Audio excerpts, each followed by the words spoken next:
My life was a spreadsheet of predictable bliss. I'm David Miller, a financial analyst in Chicago. I trust numbers. They've never lied to me. My wife, Sarah, was the one perfect constant until her business trips became more frequent. One rainy Tuesday, while she was supposedly in Denver, I decided to book our anniversary trip to Italy. A surprise. I logged into our shared frequent flyer account, a sea of points we'd saved for years. That's when I saw it. An anomaly. A companion ticket booked with our miles for her current Denver flight. The name on the ticket wasn't a colleague. The seat assignment was 14A. Hers was 14B. The numbers were screaming a truth my heart wasn't ready to hear. The name on the ticket was Ethan Vance. A name I'd never heard. My fingers flew across the keyboard, my analyst instincts overriding the tremor in my hands. His digital ghost appeared in seconds, a LinkedIn profile with a blindingly white smile and the title CEO of a disruptive tech startup. He was 10 years younger, with the kind of curated for success look that made my stomach clench. His feed was a nauseating montage of keynote speeches, charity galas, and summiting some godforsaken mountain. And there, under each post, was Sarah. A supportive comment. So inspiring, Ethan. The dates of his travel posts mirrored her business trips with chilling precision. Denver, Austin, San Francisco.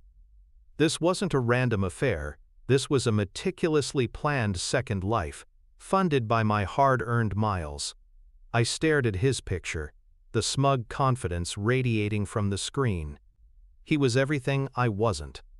The anger began to crystallize, not into a storm of emotion, but into a cold, hard number, a liability on my life's balance sheet. And I, David Miller, always reconcile my accounts. This wasn't over. This was just the discovery phase of the audit. An audit requires historical data. Before you can assess the damage, you have to understand the asset's initial value. And Sarah had been my blue-chip stock. We met 20 years ago at a university alumni event.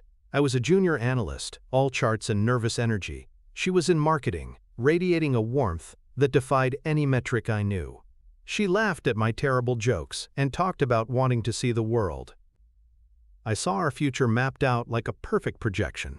Marriage, a house in a good school district, 2 kids, and a retirement portfolio that would let us live out her travel dreams. For 15 years the projection held. We built that life. I remember us painting the walls of our first tiny apartment in Lincoln Park, splattering more on each other than on the plaster. We'd sit on the floor, eating takeout pizza from a box, planning the trips we'd take. Every flight, every hotel stay for my work, I'd say, "This is for us, Sarah." Another deposit in the Italy fund.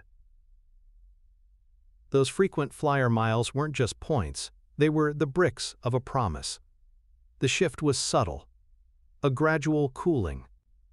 I got the promotion to senior analyst at Summit Ridge. The hours got longer, the stakes higher. I was building a fortress of security around us.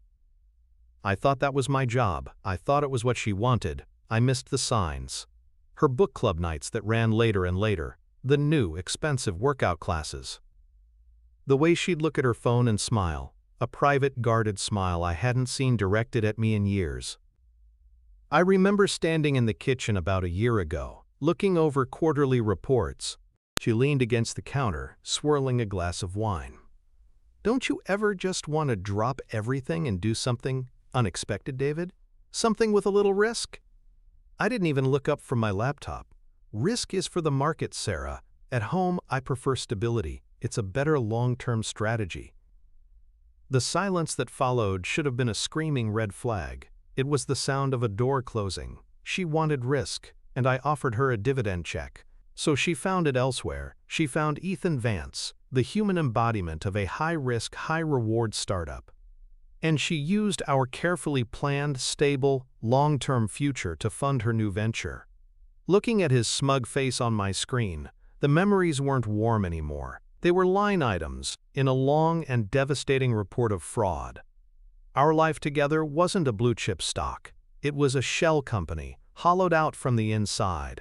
And I, the analyst who was supposed to see everything, had missed it all. The audit of my marriage was complete. Now, it was time for the liquidation. I closed the laptop. The click of the lid was the sound of a vault door swinging shut. The rage was still there, but it had been compressed into a diamond-hard point of clarity. Emotion is a market variable, unpredictable and dangerous. I couldn't afford it. I needed to operate on pure data. I went to the kitchen, poured a glass of water, and reviewed the numbers in my head. Companion ticket. Seat 14A, Ethan Vance. The likes. The trip dates. The data was correlated and conclusive. Sarah came home 2 days later, all smiles and feigned exhaustion. She dropped her carry-on by the door and wrapped her arms around my neck, kissing my cheek. "God, I missed you," she said. The scent of her perfume was different, lighter, more floral, not the one I'd bought her for Christmas. A new acquisition. "How was the conference?" I asked, my voice a carefully calibrated instrument of normalcy. "Oh, you know. Endless PowerPoints. But the networking was great. Denver is beautiful this time of year." She was a flawless liar. Not a tremor, not a flicker in her eyes. It was a masterful performance. "Flight was okay?" "A bit bumpy on the descent, but fine," she said, pulling away to grab her suitcase. "I'm just exhausted. I think I'm going to take a long bath." "Let me get that for you," I said, taking the handle of her suitcase. "You go relax." She smiled, a genuine, grateful smile that twisted the knife in my gut. "You're the best, David." In our bedroom, I laid the suitcase on the bed and unzipped it. The practiced motions of a husband. I folded her blouses, set aside her shoes, and there, in the side pocket where she always kept her hotel key, was the little paper folio from the Denver Grand. I slid the key card out. Then I felt a second one behind it.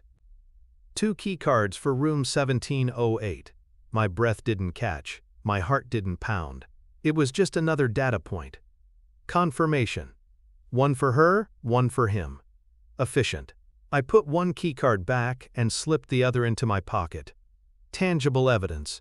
While the bathwater ran, I returned to my office. The audit was over. The liquidation could begin. But a simple divorce, a 50-50 split of our assets, that wasn't liquidation. That was a settlement. That was leaving value on the table for the party that committed the fraud. No, my reconciliation had to be absolute. I pulled up Ethan Vance again. Not his LinkedIn, not his curated Instagram. I bypassed the marketing and went straight for the foundation. His company, Vance Innovations. I spent the next hour digging into every public filing, every press release, every venture capital funding announcement I could find. He was a classic Silicon Valley darling, burning through cash, promising to disrupt an industry he barely understood, all built on a mountain of investor hype and debt. His company wasn't a blue-chip stock. It was a penny stock pumped up for a quick sale. High risk, high reward. And I saw it. The weakness. A major Series B funding round was closing in 6 weeks. It was contingent on hitting certain growth metrics and, more importantly, on maintaining market confidence. Investor perception was everything. The plan began to form, not in a fever of rage, but in the cool, quiet space of a spreadsheet. Sarah wanted risk. Ethan was the embodiment of it. I would give them both more risk than they could have ever imagined. She had used our shared assets, our miles, to fund her affair. I would use our other shared assets, our savings, our lines of credit, our entire financial footprint, to orchestrate a hostile takeover of her new life. I wasn't just going to divorce my wife, I was going to short her entire existence. And Ethan Vance was the over-leveraged asset I would use to burn it all to the ground. I went downstairs and made coffee, the aroma filling the house with a sense of manufactured domesticity. When Sarah came down, wrapped in a plush robe, her hair damp, she looked refreshed. Rejuvenated. She smiled as she took the mug I offered her. "You're a lifesaver," she said, her voice soft. "I feel like I've been running on fumes for weeks." "You deserve a break," I replied, my tone perfectly even. I watched her over the rim of my own cup. The casual ease of her deception was breathtaking. She was a foreign entity operating within the walls of my home, a security breach of the highest order. "I was thinking," she began, settling onto a stool at the kitchen island, "now that this Denver project is wrapping up, we should really start planning Italy. Maybe for the spring?" She looked at me, her eyes bright with an excitement that was entirely counterfeit. "Good idea," I said, taking a slow sip. "Let's revisit it in a few weeks. I want to look at our investment portfolio first, see what we can comfortably liquidate." The word hung in the air between us, liquidate. To her, it meant freeing up cash for a vacation. To me, it meant converting an asset into its purest, most weaponizable form. "Of course," she said, oblivious. "You're the numbers guy." She finished her coffee and kissed my cheek. "I'm turning in. Long day tomorrow." I waited until I heard the soft click of our bedroom door closing. Then I returned to my office, the second hotel keycard from Denver cold in my pocket. I logged into our brokerage account. There it was, the Future Fund, a joint account we'd started a decade ago. It was filled with stable, low-risk index funds, our retirement, our Italy, our promise. With methodical precision, I began selling. Not all at once, that would be too obvious. I started with a block of Vanguard ETFs, a $100,000 transaction that took less than 10 seconds to execute. The system asked for confirmation. "Are you sure you want to sell?" I thought of her in seat 14B and him in 14A, their journey paid for by the currency of our shared life. I thought of the second keycard. I thought of her fake smile. The numbers on the screen weren't assets anymore, they were ammunition. I clicked confirm. The first wire transfer from the brokerage account to a new, private account in my name only was complete before she had even fallen asleep. The opening salvo was fired, not with a bang, but with a quiet, digital whisper. Phase 1 was underway. I was no longer building a fortress to protect us. I was funding a war. For the next 2 weeks, I lived a life of perfect duality. By day, I was David Miller, attentive husband and diligent senior analyst. I discussed dinner plans with Sarah, mowed the lawn on Saturday, and nodded along as she recounted anecdotes from her marketing job. But by night, my office became a war room. The liquidation of our future fund continued, a silent, steady drip of capital into my private war chest. The target was always the same: Vance Innovations. Ethan's company was built on a single, sexy premise, a proprietary AI algorithm called Echo that promised to predict consumer behavior with 94% accuracy. It was the kind of disruptive claim that made investors drool and journalists write fawning articles. But I trust numbers, not narratives. I spent 72 hours breaking down every piece of data I could find on Echo. I read the white papers, analyzed their sample datasets, and even taught myself the basics of their coding language. And on the third night, fueled by black coffee and a cold, burning rage, I found it. It wasn't just a flaw, it was a lie. A beautiful, elegant, and catastrophic lie. The algorithm didn't predict behavior. It retroactively fitted data to known outcomes. It was a digital parlor trick, a complex system designed to look brilliant in a demo but functionally useless for future forecasting. Ethan Vance wasn't a visionary. He was a con artist who spoke fluent venture capital. This was the financial equivalent of a structural defect in a skyscraper's foundation. But an accusation without irrefutable internal proof was just a competing theory. I needed a blueprint from inside the building. I needed a whistleblower. My search led me to a man named Marcus Thorne. He was the former CFO of Vance Innovations. He'd left the company abruptly 3 months ago, citing, quote, personal reasons, a lie. No CFO leaves a rocket ship startup right before a massive Series B funding round for personal reasons. They cash out. I found an obscure interview he gave for a financial trade blog a month after his departure. When asked about AI's role in modern finance, he'd given a cryptic answer. An elegant algorithm is a beautiful thing, but it's no substitute for verifiable truth. The market eventually corrects for hype. It was a breadcrumb, a distress signal.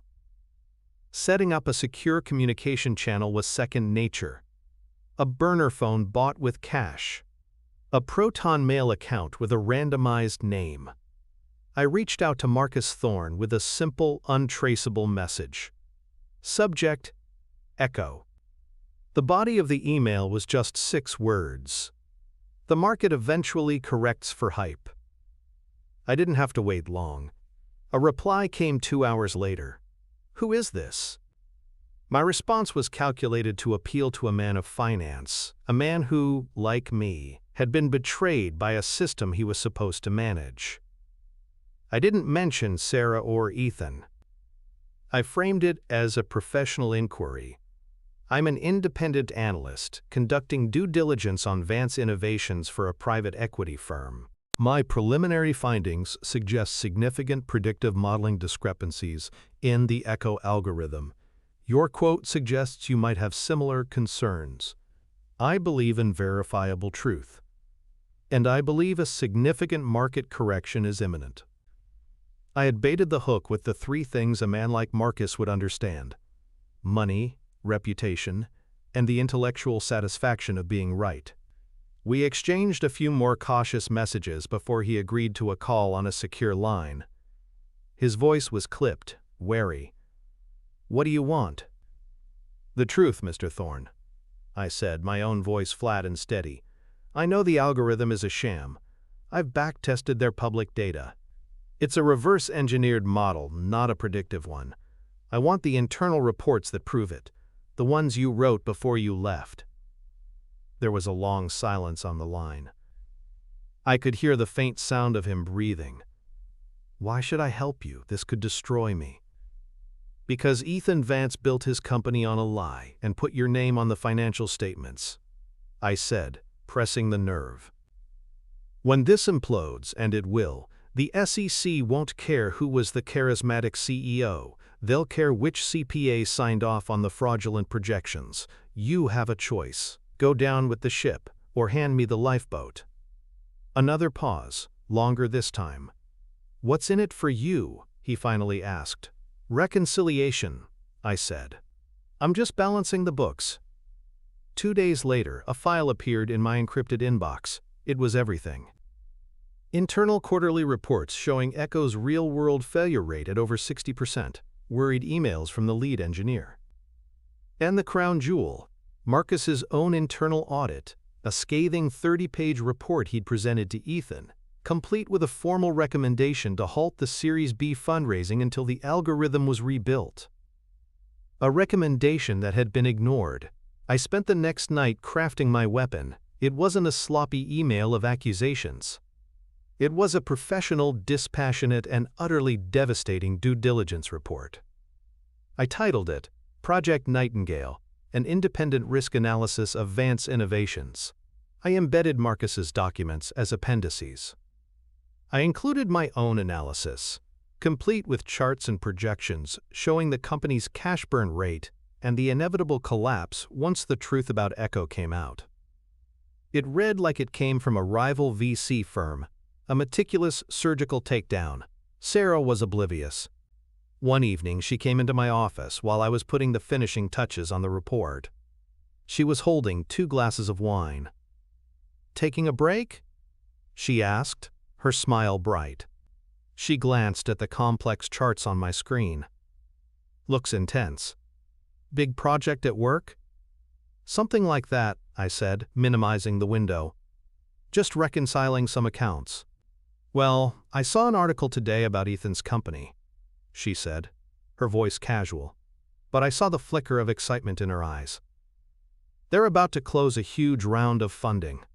He's going to be on the cover of Forbes. She took a sip of wine, a picture of innocence. It's all very impressive. Impressive. I agreed, my voice a mask of steel. I took the wine glass from her. To success. She clinked her glass against mine. To success. I waited until 2 a.m. The house was silent except for the hum of the refrigerator. I had the name of the man leading the Series B round, Julian Croft at Blackwood Ventures, a titan of the industry. A man whose reputation was built on not backing losers. I opened a new email from my anonymizer_protonmail_account_7b4. The sender address was a string of digital noise. The subject line was neutral, confidential due diligence, Vance Innovations. I attached the report. My finger hovered over the mouse. This wasn't an act of passion. It was a market correction. I clicked. Send. The email vanished into the ether, an invisible torpedo fired into the hull of their shared fantasy. Then I shut down the computer and went to bed. The next few days were a masterclass in controlled observation. I went to work, analyzed market trends for Summit Ridge, and came home. I discussed grocery lists with Sarah. I was a ghost in my own life, waiting for the shockwave to hit. Sarah was restless, glued to her phone. Big marketing launch, she'd mutter, but her brow was tight with a tension that had nothing to do with ad copy. She was feeling the first tremors through Ethan. On the fourth day, it began. A small item on a niche financial news site. Blackwood Ventures delays announcement on Series B tech investment. The article cited, quote, unforeseen complexities during the final due diligence phase. Corporate jargon for a house on fire. That evening, Sarah barely touched her dinner. Is everything okay? I asked. The perfect picture of spousal concern. She forced a smile. Just stress. Ethan's big funding round is hitting some snags. The investors are getting cold feet over nothing. It's ridiculous. She looked at me, searching for something. Sympathy, perhaps. He's built that company from the ground up, David. It's his entire life. Companies face hurdles, I said, taking a sip of water. If the fundamentals are strong, it'll be fine. Her new life, her high-risk venture, was experiencing its first market downturn, and she was turning to her stable, low-risk husband for reassurance. The irony was exquisite. 2 days later, the snag became a full-blown catastrophe. The Wall Street Journal broke the story. Vance Innovations funding collapses amid allegations of fraudulent tech. My Project Nightingale report had been leaked, anonymously, to the press. My charts, my analysis, and Marcus Thorne's damning internal audit were quoted verbatim. The article eviscerated Ethan Vance. It called the Echo algorithm a digital house of cards and painted him as a charismatic charlatan. His face, which Sarah had proudly said was destined for the cover of Forbes, was now plastered next to the word fraud. I was reading the article on my tablet when Sarah burst through the front door. Her face was pale, her eyes wide with panic. She wasn't carrying her work bag. She just stood in the foyer, her car keys clutched in her white-knuckled fist. "Have you seen it?" she whispered, her voice trembling. I didn't have to ask what she meant. I simply turned the tablet screen towards her, his face. The headline. She let out a choked sob. "It's all lies. It's a smear campaign. Someone is trying to destroy him." She paced the room, a caged animal. His investors have pulled out. The board is calling for his resignation. His life, it's over. It's all gone. I watched her, my expression unreadable. I felt nothing. No pity, no triumph. This was simply the final entry on a balance sheet. A liability being written off. She stopped pacing and stared at me, her eyes pleading. "David, this is horrible. That man's entire world has just been destroyed." I slowly lowered the tablet and met her gaze. My voice was quiet, devoid of all emotion. It was the voice I used when explaining a catastrophic market loss to a client. "Yes," I said, "it is." Her frantic energy suddenly evaporated, replaced by a dawning, sickening stillness. She looked at my face, at my cold, calm eyes, and for the first time she wasn't looking at her dependable husband. She was looking at the analyst who had just reconciled her account down to zero. The truth began to land, not as a suspicion, but as an undeniable, terrifying certainty. You, she breathed, the word barely audible. This was you. It wasn't a question, it was a final calculation. I didn't flinch, I didn't raise my voice. I simply placed the tablet face down on the coffee table with a soft, definitive click. It was a market correction, Sarah. His company was a fraudulent asset built on hype. I simply provided the market with the correct data to make an accurate valuation. Her face crumpled, disbelief warring with horror. Valuation? Data? My God, David, this is his life. You're a monster. You did this because of me? I did this because of a discrepancy in the books, I stated, my voice as flat as a year-end report. You took our future, our miles, our savings, the very currency of our shared life, and you made a high-risk, off-the-books investment. You invested in him. I walked calmly to my office and returned a moment later. I placed 2 items on the table between us. The printout of the frequent flyer itinerary, with her name in seat 14B next to Ethan Vance in 14A. Then, I slid the second keycard for room 1708 at the Denver Grand across the polished wood. It stopped right in front of her. This, I said, tapping the paper, was the initial fraudulent transaction. This, I added, nodding at the keycard, was confirmation of the liability. My actions were the logical consequence. You wanted to invest in something with risk, Sarah. I just ensured you were fully exposed to the downside when the bubble burst. Tears were now streaming down her face, a messy, chaotic variable I refused to factor in. This isn't a spreadsheet. I made a mistake, a horrible, stupid mistake. But this is evil. No, I corrected her, my voice quiet but absolute. A mistake is a rounding error. This was systematic fraud. You built a shell company for your emotions and used our capital to fund it. I didn't target Ethan Vance. I targeted the asset you chose over me. I shorted your affair. And as you can see from today's headlines, my analysis was correct. It was a worthless position, destined to go to zero. The account, I said, meeting her shattered gaze, is now balanced. He had to check her frequent flyer account to confirm his suspicions. So, what do you think? Is it okay to snoop if your gut feeling ends up being right?